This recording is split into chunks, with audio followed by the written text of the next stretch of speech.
Hi everyone, welcome back for another Bible study. Today we're talking about Psalm 34, and you can download this PDF on the To Be Like Christ website if you would like it. It should be available if I did my job correctly today. Psalm 34, once again, this is a psalm that was written by David, who was the second king of Israel after King Saul. We do have some New Testament references back to Psalm 34. You'll find them in 1 Peter chapter 2, verse 3, and also 1 Peter 3, verses 10 through 12. There are a couple overarching themes in Psalm 34. Number one, God is a refuge for the righteous. Number two, David invites other people to taste the goodness of God for themselves.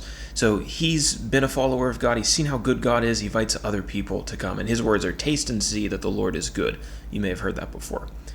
And then number three, God's blessings await the righteous and his anger awaits the wicked. We do have one definition here, and that's the word saints. It's used in this chapter.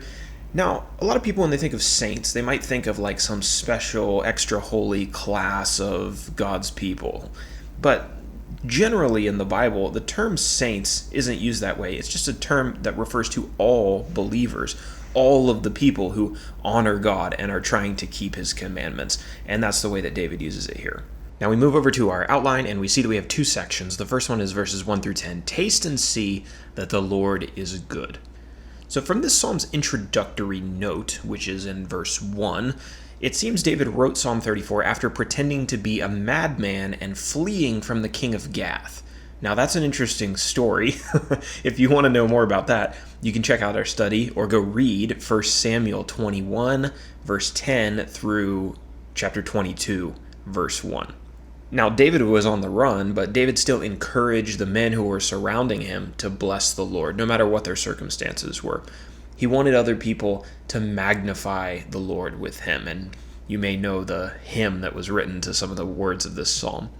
He worshiped God for the past deliverances, times when God had protected him in the past, delivered him from his enemies, and he invited his companions to join him in fellowship with God. Oh, taste and see that the Lord is good. He says that in verse 8. Those who trust in the Lord will never go without, and they'll never lack what they need. Section number 2 takes us through verse 22.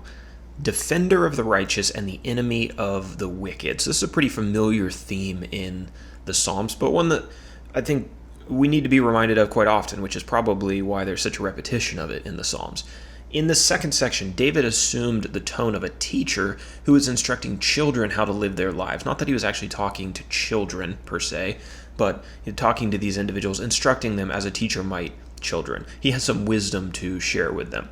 His primary objective was to get his listeners or his students to turn away from a life of sin and to embrace life with God.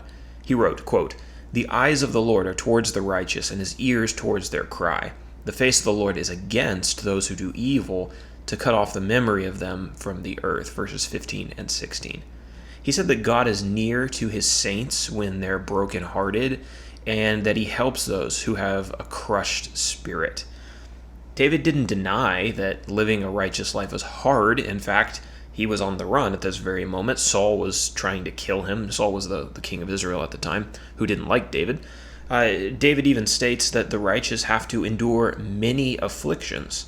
And his point is that it may not be easy, but God will be there to help us when we're down. God is a refuge, and David says that anyone who takes shelter in him will find safety. Now for our application. My wife and I lived in Albania for about 3 years, and one thing Albania is known for is the hundreds of small little bunkers that are littering the landscape of the country. These bunkers were originally built by one of Albania's dictators so that his officials and him would have safe places to go if the country was ever bombed. They were always worried about being attacked. You think about that. Humans always want to ensure the safety of their physical bodies as much as possible, no matter where they go. And that was his goal. Well, I'll just build these things everywhere that no matter where I go, then I'll have a bunker to run to. But in reality, it isn't possible for human beings to be safe all the time. This is proven to us every day. If you watch the evening news, accidents happen, tragedies happen. It doesn't matter how many preparations you make, how many precautions you take, how much time you spend worrying, something can always happen to you.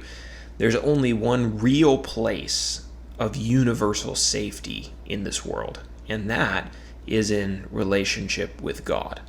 But it's important to keep in mind that nobody's physical body, nobody's physical self is going to escape this world.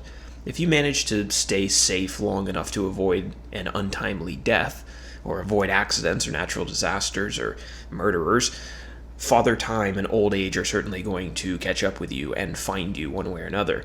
It's not your body, your physical body, that you need to be concerned about preserving. It's your soul. And so I'd encourage you to put your attention there. And that's what David is encouraging you to do as well. He says God is a refuge for anyone who wants to take shelter in him. God can secure your soul against the very worst things on earth. Your soul is secure in God if there's a war, disease, natural disaster, murder, oppressive government, car accident, whatever.